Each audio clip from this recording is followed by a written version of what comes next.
The war in Ukraine is raging on, no end in sight. Amid this, Ukrainian President Volodymyr Zelensky said that Ukrainian military was gradually liberating the territory of the Kherson region and that around 32,000 Russian soldiers had died in the war so far. Пам'ятаєте, як в Росії ще на початку травня сподівалися захопити увесь Донбас? Вже 108-й день війни, вже червень. Донбас тримається. Втрати, які понесли окупанти, зокрема, і на цьому напрямку, вони дуже вагомі. А загалом російська армія на сьогодні має вже біля 32 тисяч мертвих душ. Заради чого? Ukrainian President Volodymyr Zelensky has also signed a law permitting servicemen of Ukraine's territorial defense forces to go to combat zones. For the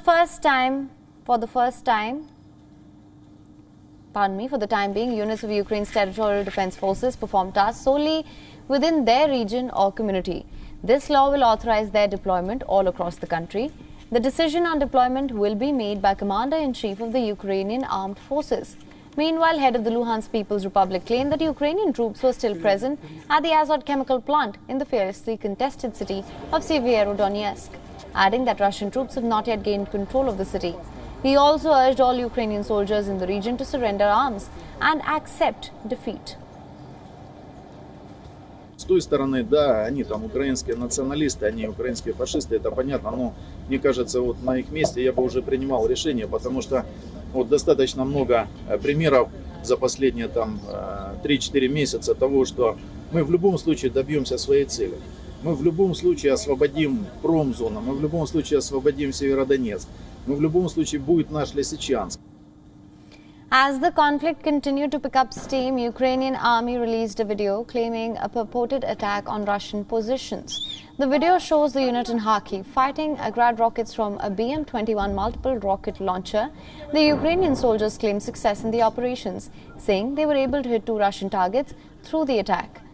After withdrawing from Ukrainian capital Kiev, Russian forces they concentrated their firepower on the eastern Donbas region and the south. Lysychansk in the Severodonetsk region has seen continued bombardment and artillery exchange. The artillery duel between Ukraine and Russia has led to chaos and caused many civilians to flee the region. Meanwhile, hundreds of recent graves were seen near the village of Manush outside Mariupol on Saturday. Some of them had crosses, nameplates, but most of the graves were marked only with numbers.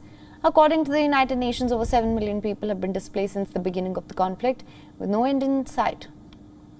Ukraine has said that more loss of life and destruction is expected.